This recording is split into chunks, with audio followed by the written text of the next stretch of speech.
Ladies and gentlemen, welcome and thank you for joining today's web conference. Before we begin, please ensure you have opened the WebEx participant and chat panels by using the associated icons located at the bottom of your screen. Note that all audio connections are muted at this time, but if you require technical assistance, please send a private chat message to the event producer in the WebEx chat. And to send questions, we will only be taking questions via chat during this conference. Send those questions to all panelists in the WebEx chat. With that, I'll turn the call over to Hunter Kurtz, Assistant Secretary of Public and Indian Housing. Hunter, please go ahead. Thank you, and thank you all for calling in. I'm sorry for the delay. We're having a few issues that we've dealt with. But again, my name is Hunter Kurtz. I'm the Assistant Secretary for Public and Indian Housing, and we just wanted to take some time today and talk to you and respond to some of your questions as it relates to COVID-19 and the impact it may be having on your communities and housing programs. As we all know, these are difficult and challenging times, but please remember that we are all in this together. No matter where you are in the country, we're all affected by COVID-19. We appreciate all the work that you and your staff do each day to house our most vulnerable populations, and we recognize that the current situation makes the work more challenging. While it's unlike anything we've experienced before, HUD is doing its best to ensure our programs run smoothly and any challenges are addressed swiftly. HUD is working very closely with White House and Congress to problem solve for HUD programs, and we are already taking steps to support PHAs as you try to work through your local decisions. Specifically, last week we published the first round of FAQs based on questions from PHAs and your industry representatives. We intend to update these periodically as new questions are submitted. We established an inbox specifically dedicated to COVID-19 questions, and we have staff dedicated to responding to these questions as quickly as possible. We encourage PHAs to submit any and all questions to HUD that have related to operational or funding issues they face. As described in the FAQs, HUD is expediting any regulatory waivers that have been submitted in order to provide relief to PHAs as quickly as possible. Please see the FAQs for specifics about how to submit waivers. We're also working on an emergency waivers notice that will further support efforts to expedite waivers related to COVID-19. We will not have any problems pushing HAP payments out the door. They will go on as planned. PHAs should not experience any kind of delay in receiving HCP funding from HUD. The April and May HAP payments are scheduled. The April 1 payment will be dispersed sometime between March 26th and 28th, and the May HAP payment will be dispersed between April 28th and April 30th. HUD has obligated operating funds to PHAs through April and is working on May payments that will be based on actual data provided by PHAs. We appreciate PHAs working with HUD to get this data submitted, given all the competing priorities. HUD will also provide FY20 capital funds to PHAs by mid-April. At this point, there are no additional funding available beyond the normal operating capital funds. If HUD were to be provided additional funding, though, through a supplemental appropriation, we will take steps to expedite obligating these funds to PHAs. HUD has also suspended all PHAs physical inspections and public housing and multifamily properties, and will resume the inspections after the pandemic crisis is over. We know that you are all already been out there problem solving and addressing local needs, and we encourage you to continue to do so. We are interested in hearing from you about some of the best practices or steps that you've taken and to support the efforts of your local community to mitigate and prevent the spread of COVID-19. On Wednesday, HUD announced a suspension of all foreclosures and evictions for homeowners with FHA-backed loans. At this point, this does not apply to public housing or housing choice voucher programs. However, we're encouraging you not to evict and consider the needs of families that lose jobs or otherwise are unable to pay rents due to the pandemic. Additionally, if you haven't visited the Center for Disease Control website, I encourage you to explore coronavirus.gov for specific health-related information. And I just also want to really emphasize that you really need to be following and listening to the guidance issued by your local and state health departments. They're the experts in how to deal with specific COVID-19 cases, and they have the best advice that there is out there. Some of the folks joining me on today on the phone are my General Deputy Assistant Secretary, Dominic Bloom. We have all the DASs from the PIH program offices, as well as Tim Kaiser, the Executive Director of FADA, Adrian Todman, the CEO of NARO, and Sonia Zaderman, the Executive Director of CLAFA. You're going to hear from Sonia, Adrian, and Tim in just a few minutes, and they will review the most important, then we'll review the most important published FAQs. Next, we'll answer the written questions you've submitted, and lastly, we'll discuss any questions you've submitted through the chat feature as part of this web conference. At this point, I'm going to turn the call over to Sonia to provide some thoughts on behalf of CLAFA members, and she'll provide some more specific details and steps we are taking to address the situation. Sonia? Thank you, Hunter. This is Sonia Zaderman. I'm the Executive Director of the Council of Large Public Housing Authorities.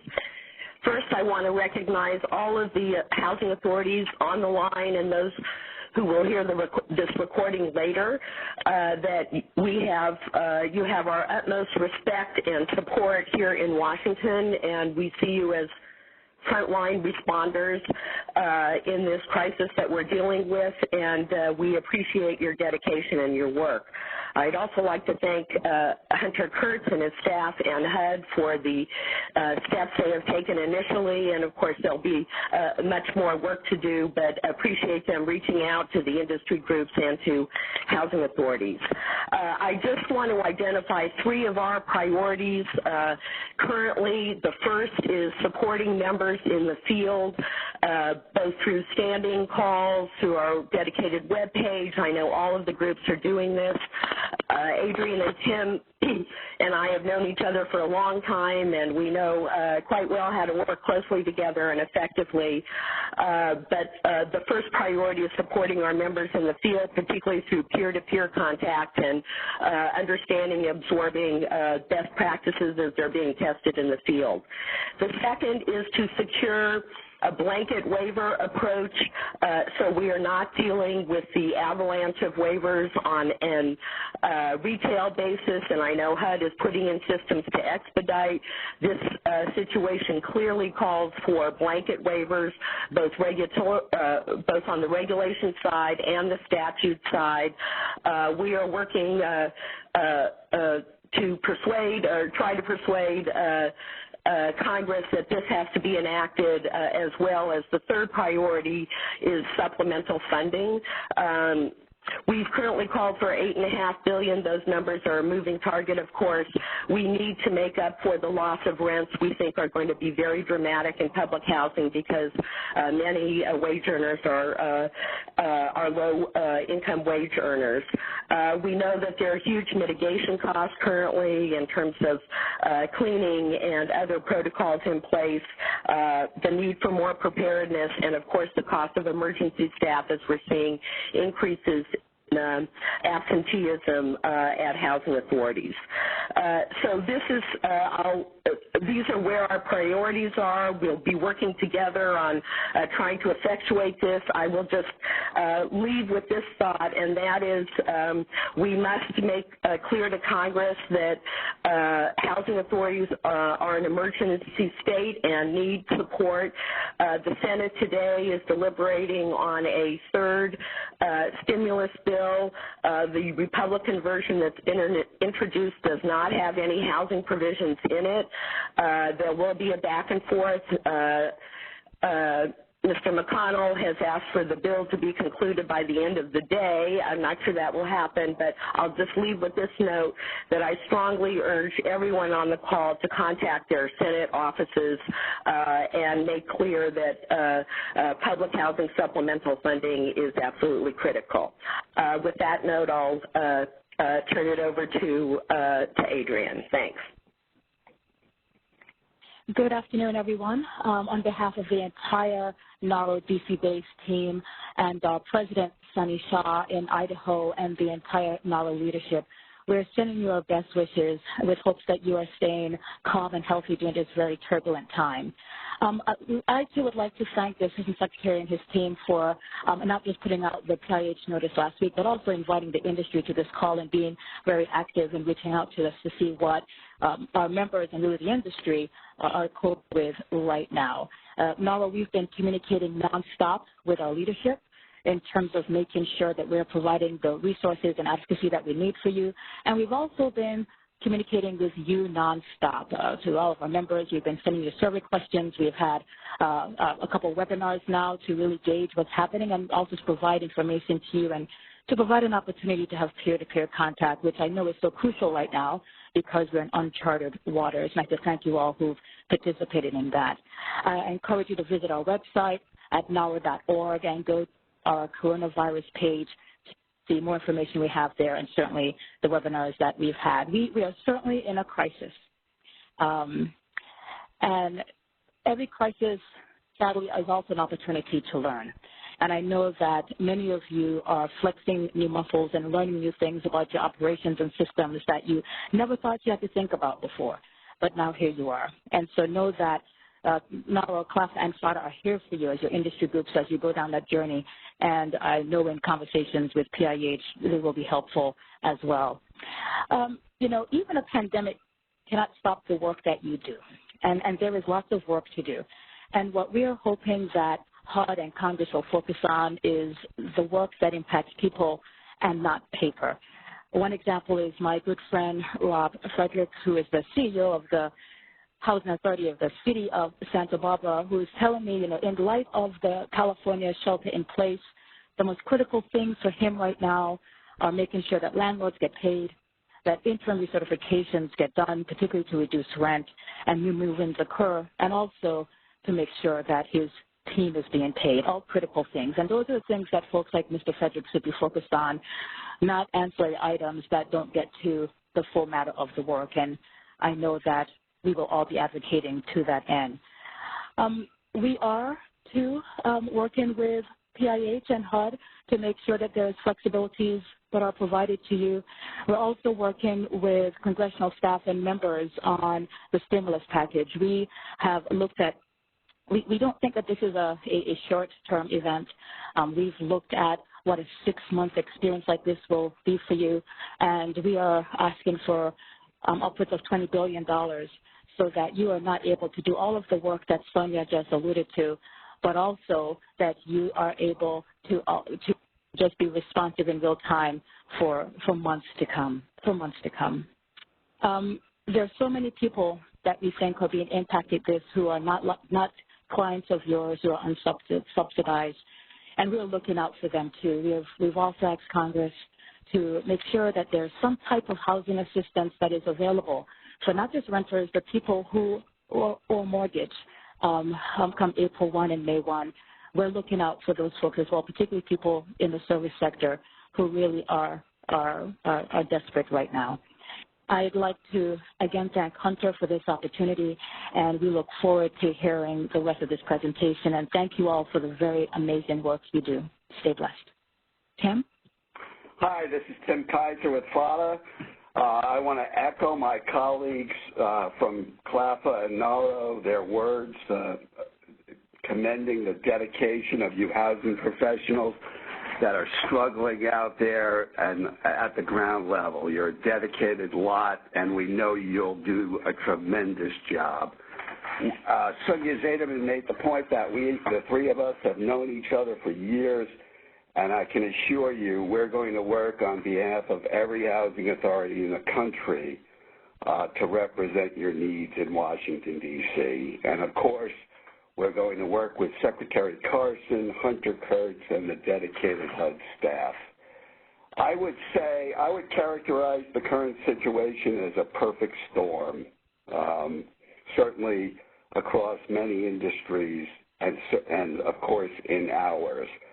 At a time when many residents are going to lose their jobs at a minimum temporarily, we are going to see incomes lost or dramatically decline. At the same time, you out there at the field level are going to see increased costs in the form of emergency needs and other things that you're going to have to deal with on a daily basis. So with this in mind, certainly FADA agrees we are going to need billions of dollars in additional funding. And we will pursue that working in concert with you all out there in the field and the other industry groups. We call upon Secretary Carson to go to Congress and request this funding immediately. Time cannot be delayed. It can't be delayed.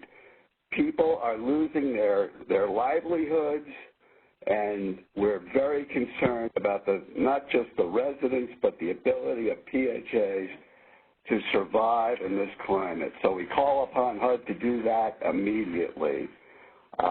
These are extraordinary times. I saw a statistic today that 1 in 5 Americans effectively are in a lockdown situation right now, if you look at the states of California and New York alone, and certainly millions, tens of millions of other Americans are being affected.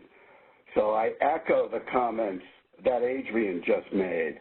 HUD needs to recognize the new realities, and field offices should stop worrying so much about daily submissions and bureaucratic reports, and instead, as Hunter indicated, let housing authorities focus on their local needs and priorities, working in concert with the local governments where the emergencies exist. We can't worry about crossing every I or crossing every T and dotting every I at this time. FATA has submitted very specific proposals to the department for both statutory and regulatory waivers. Those are absolutely going to be essential.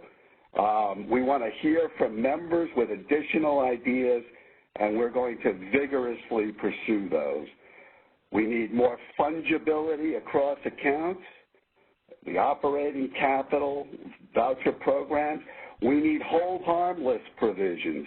Nobody's Section 8 funding should be lost next year because of declines in utilization this year. So that's another legislative fix we're going to need. Again, supplemental appropriations are imperative, and I, again, want to call on the department to pursue that. One last thing on evictions. FATA's members certainly recognize, and I'm sure are going to adhere to the suggestions that people not be evicted from public or other forms of housing because they've lost their incomes. That's certainly understandable. However, housing authorities have an obligation to all of their residents, and what our members have been telling me is they want to make sure they retain that ability to evict those who engage in dangerous or in criminal behavior. So we hope that HUD will communicate the need for that flexibility, and we certainly will with Congress. That concludes what I have to say. I can assure you FATA will continue to forcefully advocate these and other positions to both the Department and the Congress. Thank you all for your dedication and commitment. Thank you for those words, everyone. And I'm going to turn the call over now to Danielle Bastarash, who is the Deputy Assistant Secretary for the Office of Public Housing and Voucher Programs, to walk through some of the top-line FAQs that we put out last week that we've been hearing a lot of questions about. Danny? Thank you, Hunter. Hi, everyone. I'm Danielle Bastarash. Last week, HUD put out some frequently asked questions for PHAs, TDHEs, and multifamily owners, and we're planning on updating these regularly as more questions come into our inbox. So for right now, I'm just going to go through 5 top-line FAQs for you, and then keep submitting them as much as you can. To see a full list of the FAQs, there is a link on the webinar slide where you can go in and just see all of the FAQs. So the first question that we've been getting is, will there be an extension for VMS submissions for the voucher program? So as always, we encourage you to submit your VMS data timely because that reporting is the basis for our monthly disbursement calculations and reconciliations. However, and this is in really unprecedented circumstances. If you cannot meet the deadline, we ask that you follow the process in PIH Notice 2015-16, and importantly, please, if that's not possible, and even if it is, please notify your financial analyst at the FMC as soon as possible to talk about the potential delay. The second question is there funding for PHAs to create emergency plans? So currently, there's no new or dedicated funding to create emergency plans for COVID-19, but I will say for PHAs operating public housing, the time that the staff use to prepare plans should be considered an operating expense. And for PHAs operating the voucher program, the time for staff can be considered an administrative expense. The third question, our PHA, tribe, or TDHE determined that given the extent of outbreak in the area and the impact on our staff, that we might have significant disruptions in regular services, including recertifications, submissions of PHA plans, Indian housing plans, reports, and other documents. Could HUD grant any relief on these requirements? So the short answer here is that it depends. HUD currently does not have the ability to waive requirements that are in the statute, but we can waive regulations. Generally, as part of our planning and response efforts related to COVID-19, we're encouraging you to evaluate which functions can be done remotely if your office is not operating at full capacity. And we know that many, if not most of you, are not operating at full capacity right now. PHA plan submission deadlines and annual recertifications are mandated under statute, so those are one of the things that cannot be waived. But again, HUD is recognizing here that local circumstances may and probably are impacting your ability to comply with certain requirements, including things like these deadlines. So we would just say, if that is going to be the case, please keep in touch with your local field office and just keep them apprised of your situation. Right now, we have about 40 requests for regulatory waivers in our queue, and we are processing them as quickly as possible. All requests for waivers should be sent to the mailbox PIH_disaster_relief@HUD.gov. But as Hunter said earlier, HUD is right now working on a notice that would give PHAs an expedited process for waiver submission as close to a check-the-box exercise as we can get. So I would say, please, for right now, do not worry about putting waivers at the top of your to-do list. Wait until the notice is issued. I would say, your priority is to take care of yourselves, your staff, assisted families, and properties, and HUD understands that this is your priority right now. The fourth question, if a PHA finds it necessary to close for a period of time, would HUD allow waivers to meet certain deadlines such as recertifications, HQS inspections, extension on vouchers, lease-up, et cetera? So this goes back to the prior question. I would say, again, it depends. Certain things are statutory and cannot be waived. Others are regulatory and can be. And then things like voucher extensions and lease-ups are something that PHAs can do on their own. You don't need a waiver for that. With respect to HQS inspections, and we've received a lot of questions about this, the requirement to do the inspection is statutory. However, HUD is encouraging housing authorities to use existing inspection flexibilities, such as considering adopting biennial inspections. And if you want more information on that, it is in Notice PIH 2016-05. Also, for a full list of the flexibilities involving HQS, including move-ins where there are non-life-threatening issues in HQS, please refer to PIH Notice 2017-20. The next question is, given that HUD staff in field offices and headquarters may shift to teleworking, and right now we are all teleworking, that's mandatory, what is the best way to communicate with HUD? So right now, the best way to communicate with us is either by phone or email. To the extent that you need to transmit documents with signatures, we are encouraging you to either sign the documents with legally binding digital signatures or sign the documents and scan them, convert them to a PDF and email them to the field office or wherever they need to go. I do need to point out that there is one exception to this rule, and it's because of the language in HUD's appropriation.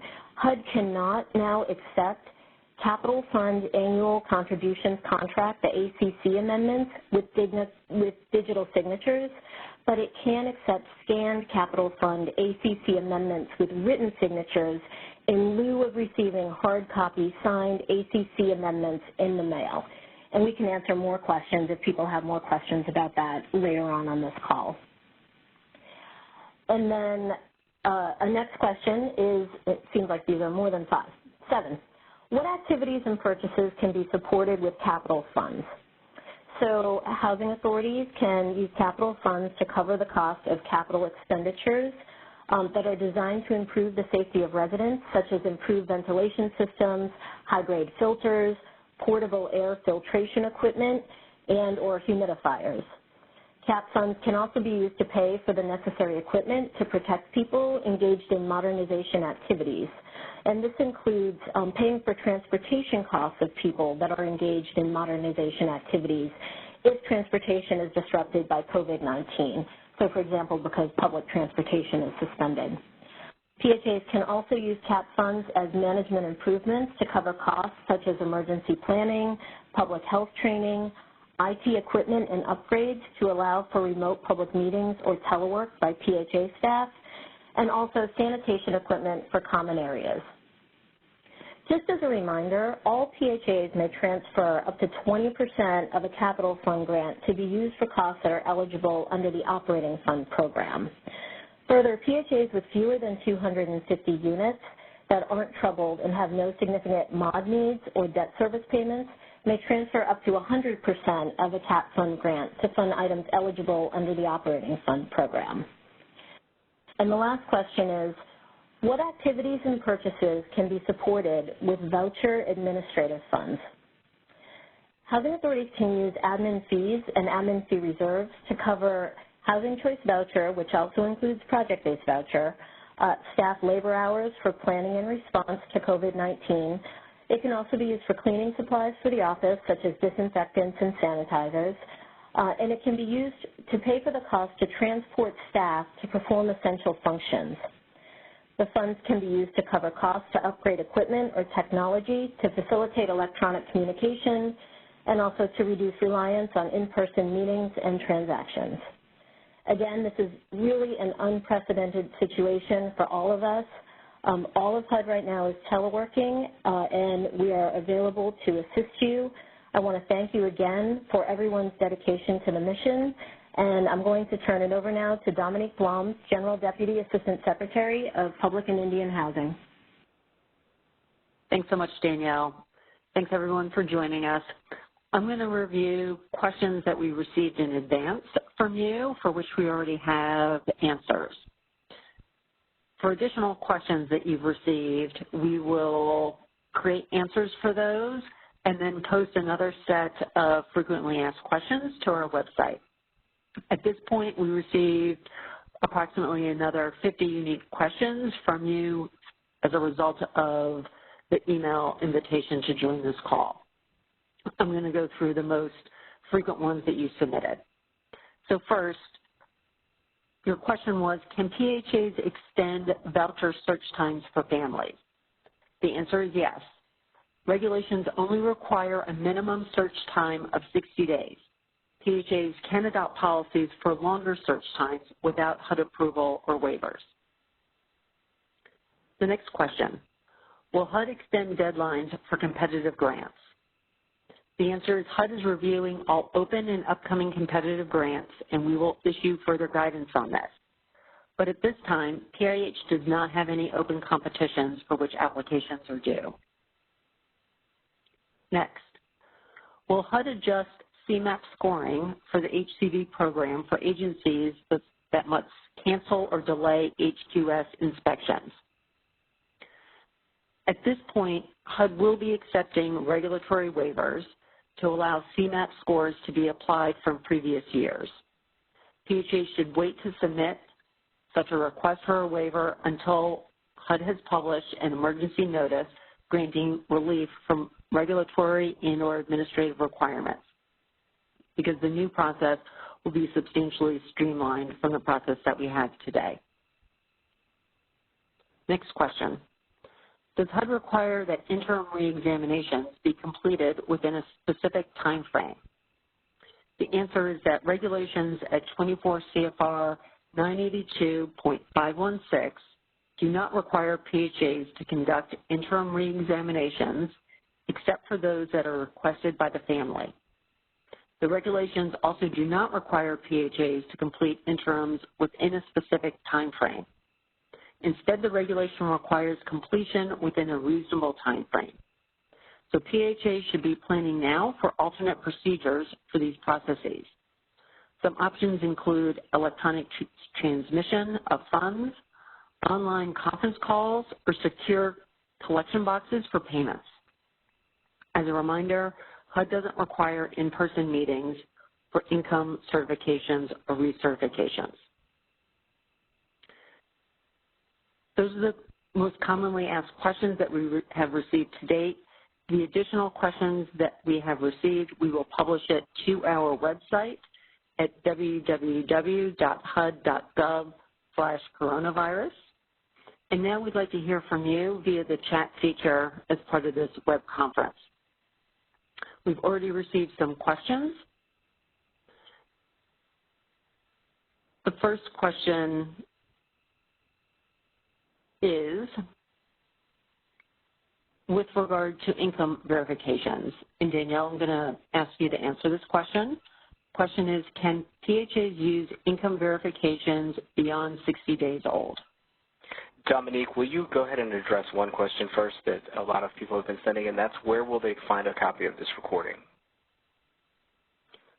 Great, thank you. So we will send out information to all the participants that are part of this call, as well as PHAs who wanted to join this call, but for which we had run out of capacity.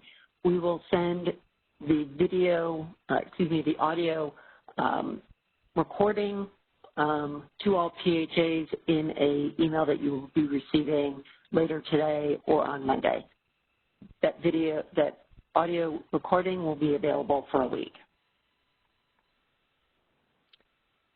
So for the questions that we received in the chat feature, the first one, if I can ask Danielle to answer it, is can a PHA use income verifications beyond 60 days old? So I would say that that answer is yes. They should continue to follow the hierarchy of income verification, though, and they also have the ability to document why they wouldn't have access to third-party verification as well. Thank you. The next question in the chat feature is with regard to PHA plans. The question is, and Danielle, if I can ask you to answer this, the question is, what if we have difficulties obtaining certifications or signatures of governmental agencies for annual plan and 5-year plans? Will the deadlines be extended?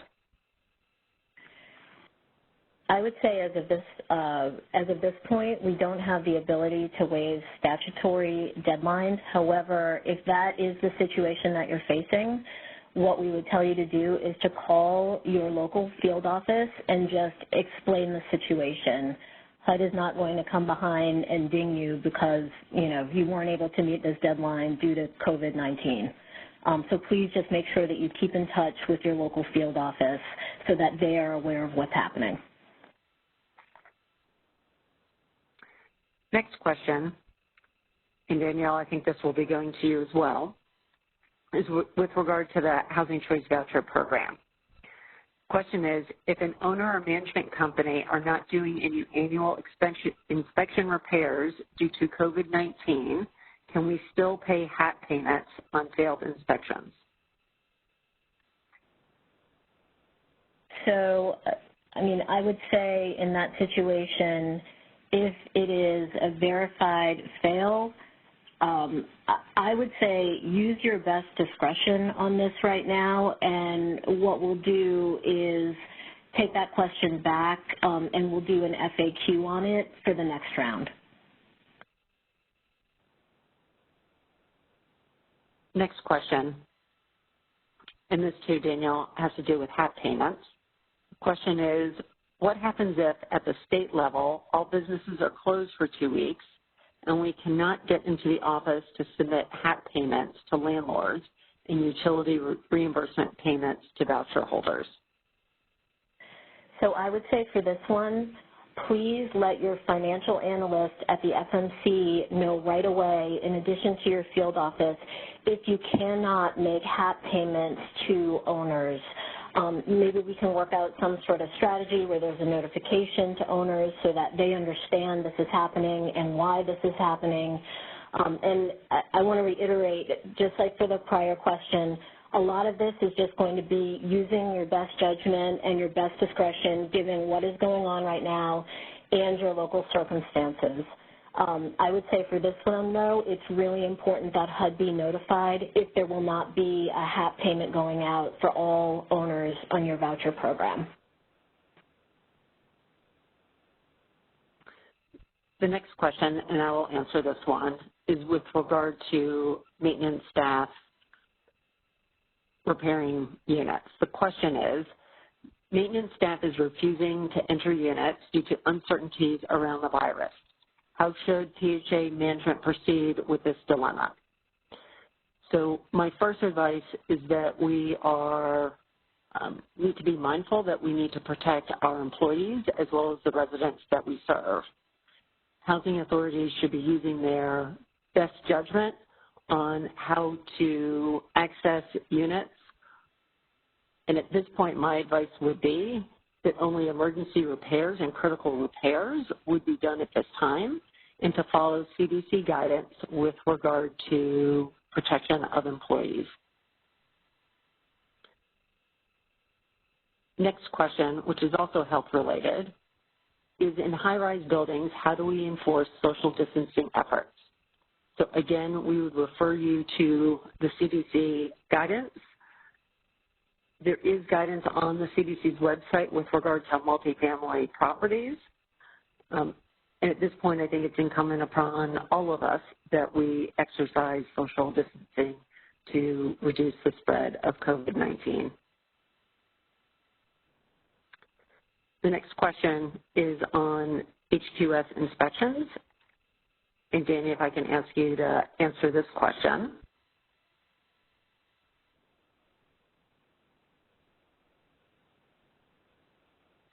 One second. The question is, at this time, there has been no moratorium on HQS inspections. Will HUD consider a waiver of HQS CMAQ indicators? Will there be extra funding available to PHAs to help hire outside vendors or staffing to complete HQS inspections? So I'll take those in reverse order. Right now, there's no additional money to assist with the HQS inspections.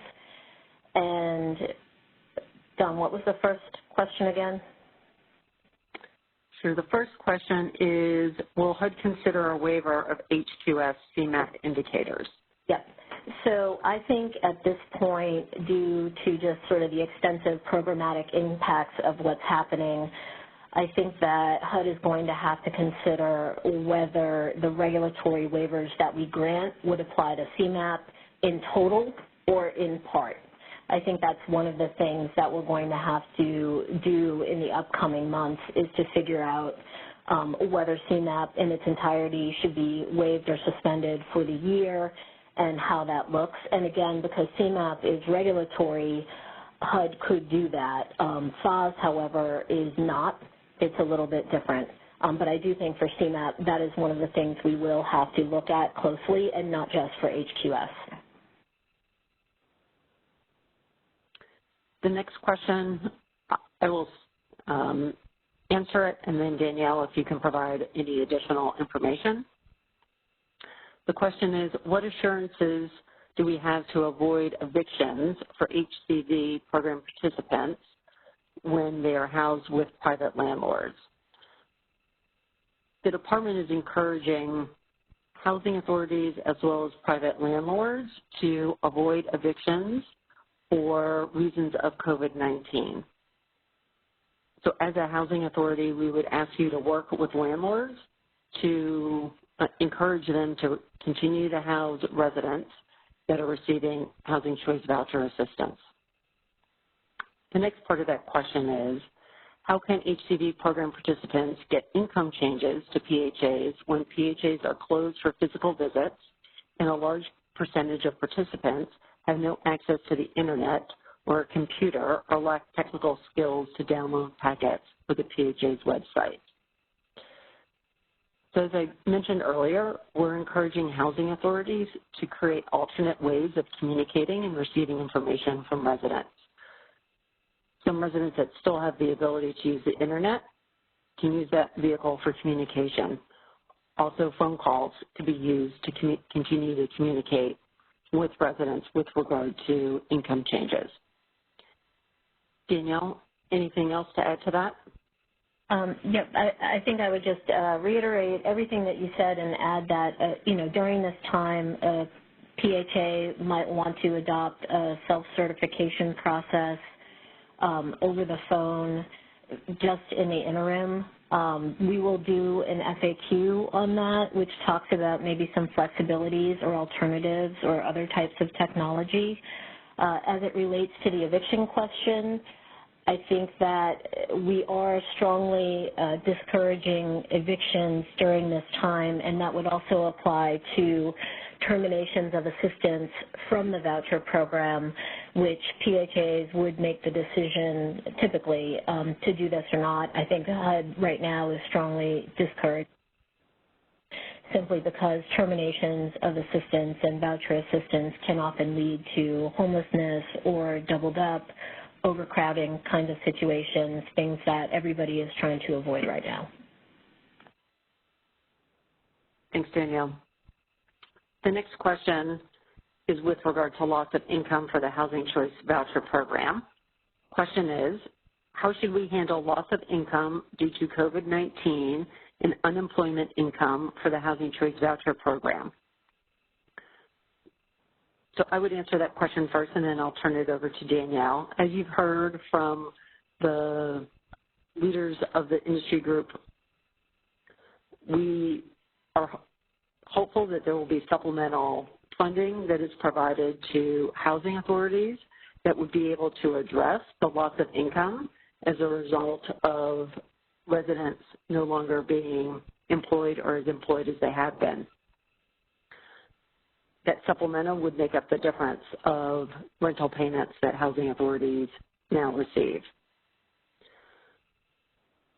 And Danielle, in terms of the immediate issue with regard to loss of income, do you have a response to that? No, other than, we are working with other federal government agencies to determine whether both HUD-assisted families as well as PHAs might be eligible for additional funding, whether that's unemployment assistance or some PHAs that may be eligible for FEMA grants if they do mitigation grants through the states. So we'll take this one back and look at it and try to do an FAQ on it that will also address where you can direct your families to if they've experienced a sudden loss in income.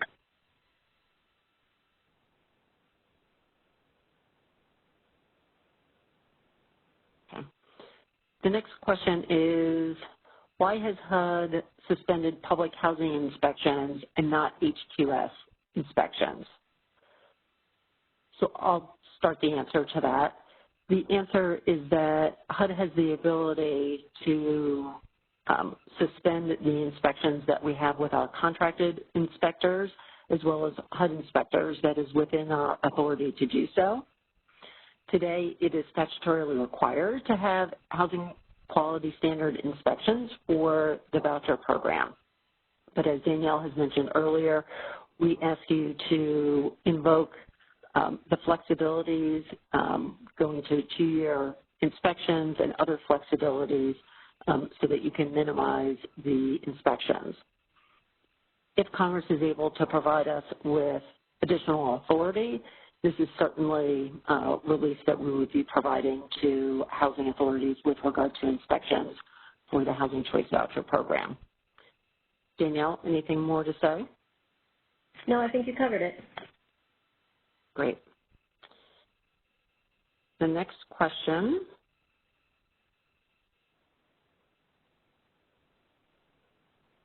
is, will public housing families qualify for the stimulus funding that will be made available? So I think it's too early to tell. The language is being developed now on the Hill for stimulus funding, as well as for funding to individuals. So once that information, once that law has been passed, we will disseminate information with regard to the income requirements that need to be met in order to receive individual stimulus funding.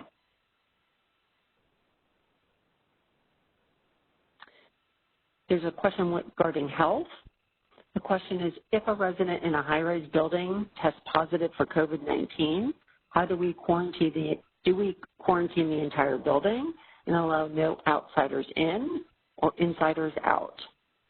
So again, with regard to health questions, we ask you to look at the CDC information, and the CDC information does include information with regard to multifamily properties.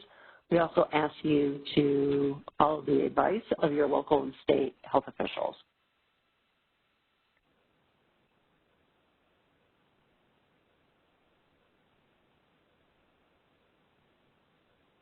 The next question is, what is your recommendation to small housing authorities about staying open to the public, taking applications, and putting staff at risk?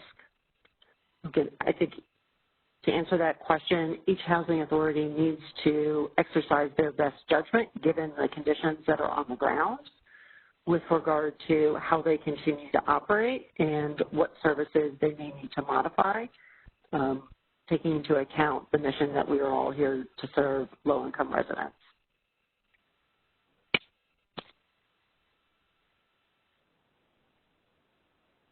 The next question is with regard to blanket waivers, and the question is directed at CLAPA, NARO, and FADA.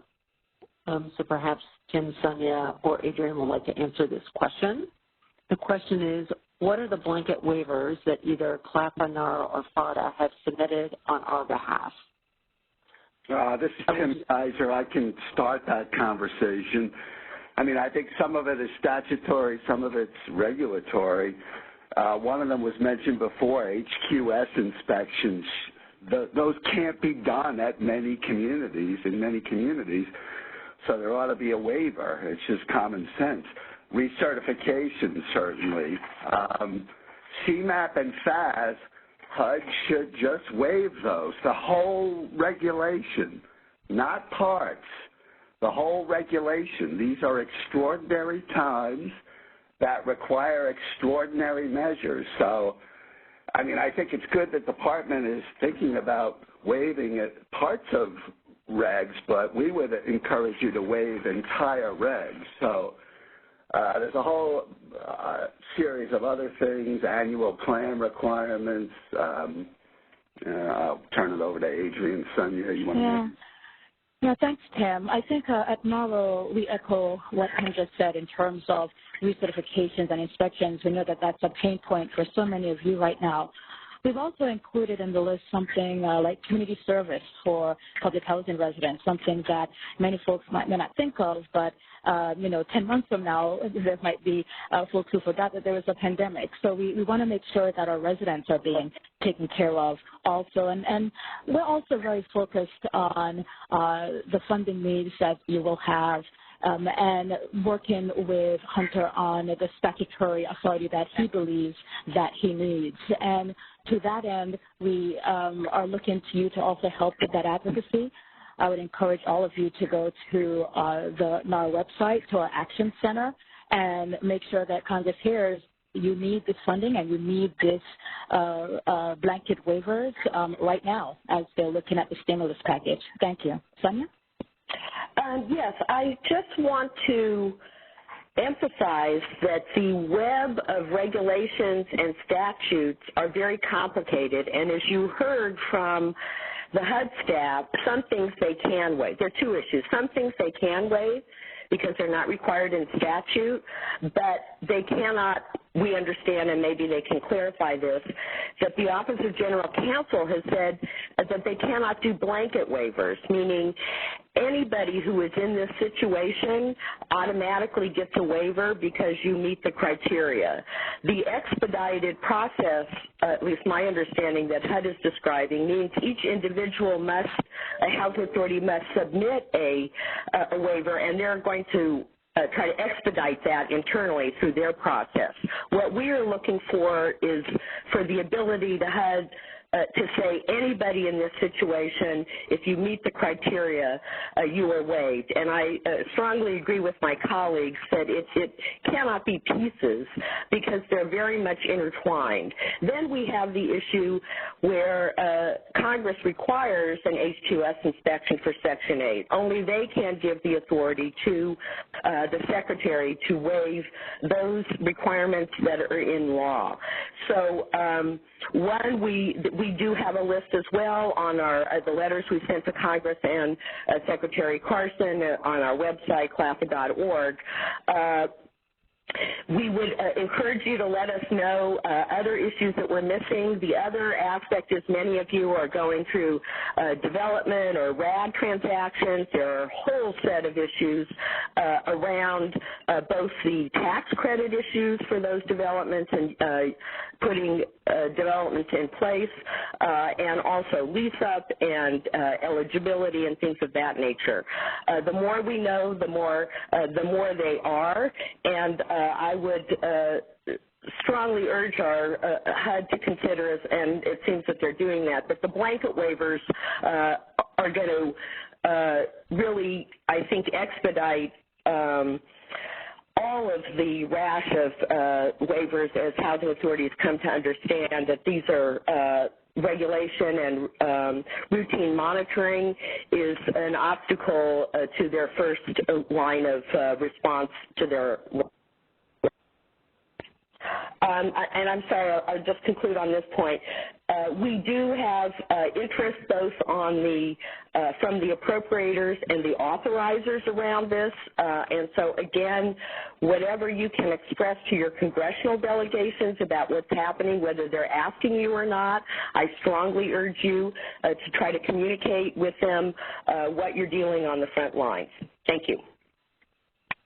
Great. Thank you to Sonia, Tim, and Adrian for answering the question on what types of blanket waivers the department should be providing. The next question is with regard to the eviction process. The question is, if we have Section 8 clients with drugs and weapons prior to this pandemic, legally in our policies we must follow the leads of protecting health and safety for all residents, correct? And I will ask our Assistant Secretary to answer that question.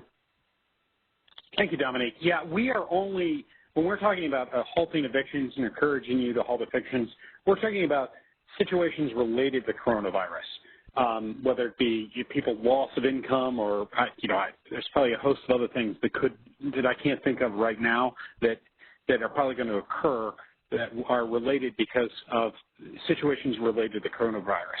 We're not interested in, obviously health and safety of our residents is their number one concern. So if there's a reason somebody's doing something illegal that's going to hurt other residents, that you need to continue to do what you usually do. But when we're talking about asking you to not evict people, we're talking about non-payments. I can't think of, again, other reasons related to COVID-19. Thank you, Hunter.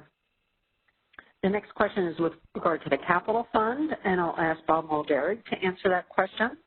Question is, will there be a blank waiver for obligating our capital funds, or will waivers be individually considered? Thanks, Dominique. Hi, everybody. So I think you won't be surprised to know that the answer to this is similar to what we've been saying above. In the short term, we're considering each waiver to be under individual consideration. Obviously, we're looking at blanket waivers related to the obligations capital funds, and we'll be, that'll be part of what we're pursuing further, and we'll get back to you as soon as we know more about that. But in the meantime, in the short term, we'll have to do individual considerations. Great. Thank you, Bob. The next question is with regard to UPCSV. So I'll ask David Vargas to answer this question. The question is, what about UPCSV agencies that are required to do annual inspections under the demonstration? Can those agencies move inspections to every other year? So Dave Vargas, under the demonstration, we don't see a reason why you could not move to a biennial inspection. You have, I believe it's the Appropriations Act from 2014 related to streamlining. But if reach out to either myself or Kevin Laviano, whoever asked this question, for further guidance on this, but we don't see a reason why that would be a problem. Great. Thank you, David. Another question on H2S, and Danielle, I'll ask you to answer it. The question is, we are already doing H2S biannual inspections, and they are due. Notice 2017-20 doesn't address options for PHAs. Danny, is there anything else that PHAs should be considering? No. I mean, right now you're doing everything that the notice has prescribed, and yet still, I'm just sort of reading between the lines here, you don't think it's safe, or maybe you're under a shelter in place or something like that where you don't want your inspectors going out and doing inspections right now. We're hearing that a lot. I would just say just use your best judgment, and if that inspection is going to be late, then that inspection is going to be late. Again, I would just say, just let your field office know. Thanks, Danny. The next question is on admin funding. The question is HUD going to fund our admin at 100% to ensure that agencies are able to address the needs we have? Yep, that's me. I would say I wish that would be what we could do. We can only fund you in the administrative fees and the amounts that we get from Congress. And this year, it is, again, a prorated amount. We are targeting March 27th to notify all PHAs about what their funding is going to be for the year from the 2020 Appropriations Act. Right now, it looks as though the fees will be hovering around 78 to 80% proration. Thanks, Danielle.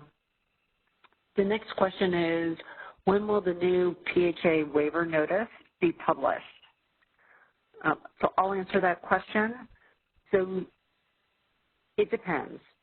What we're hoping is that Congress will provide HUD with blanket waiver authority. In anticipation of that, we are already drafting a notice that would provide for the requirements and the process associated with blanket waivers. So we hope to be able to issue that soon after the department receives authority. In the event the department doesn't receive authority for blanket waivers, we are already developing a notice that would provide for an expedited process for processing notices. And we hope to publish that in the next few weeks should we not receive blanket waiver authority. In the meantime, the department will consider waivers in advance of these notices being published. But as Danielle had said, we ask you to hold off if you can, because we would like to be able to process these on a much more expedited process as soon as we publish a notice to that effect. The next question is with regard to operating fund eligible purposes. Danielle, you may not be able to answer this question, but I will see if you know the answer. The question is, can we use operating funds to purchase employee personal protective equipment, including thermometers? So my answer to that is yes.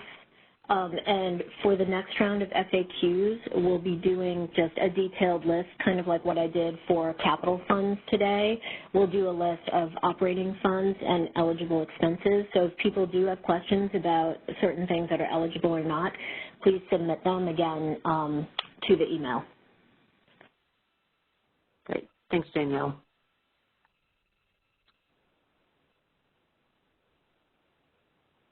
So I'm looking through the rest of the chat feature right now to see if there are any other original questions that have been submitted. One question is, can PHAs receive electronic copies of signed documents in lieu of original signatures? So my answer to that would be yes, unless for some reason the document requires an original signature and or a notary. But electronic copies should be able to be accepted as long as that is consistent with your policy and your local laws.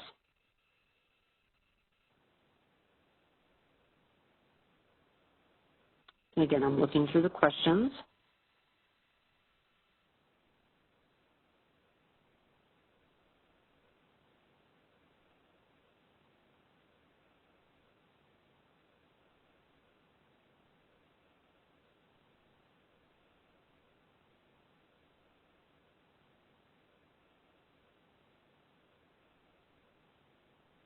Again, I'm continuing to look through the questions to see if there are any original questions here. There are several questions with regard to health and safety. Again, we would ask you to look at the CDC guidance on that.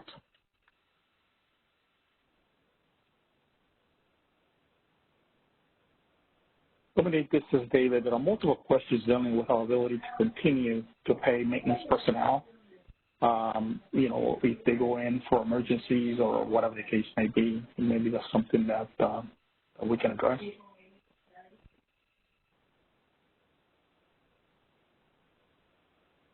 Great.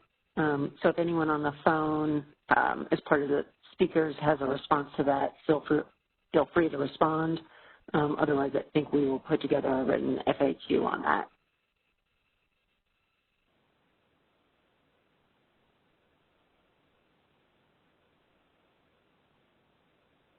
Again, I'm continuing to go through the chat feature.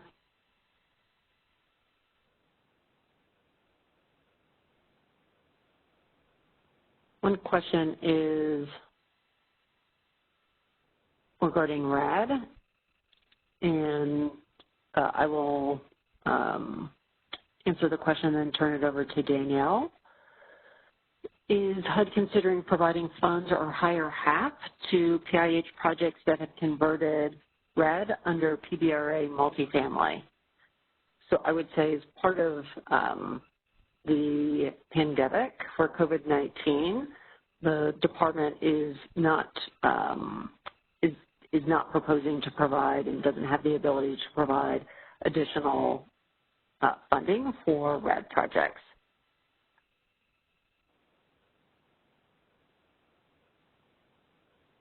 And again, in looking at the chat feature, most of the questions have either been answered or they are questions related to personnel policies at PHAs that I think will require local decisions to be made, and the other questions are associated with health and safety, which we would ask you to look at the CDC information on that. For any other questions that we've received that relate to public housing and housing choice voucher requirements and flexibilities, we will add these questions and the answers to our next round of FAQs, which we anticipate will be posted to our website next week. I thank everyone for participating in this web conference. We know that these are trying times, and we know that you need answers sooner rather than later. With that, I'm going to turn it over to our Assistant Secretary for closing remarks. Thank you, Dominique, and thank you all again out there. I know I've said this before, but you really are out there doing a lot of really hard work in some really, really hard times. So I appreciate the effort that you guys are putting into this to help some of our neediest Americans. I just want to apologize that We took a little while to get on, and also we were having some phone line issues. So we have a recorded message. We've recorded this, and we'll be able to distribute it to other public housing authorities that weren't able to listen in today. I also want to thank our industry partners for being on the call today. We appreciate you guys being there and your input. And I just, everyone out there, please keep doing the good work you're doing. Stay safe, and thank you.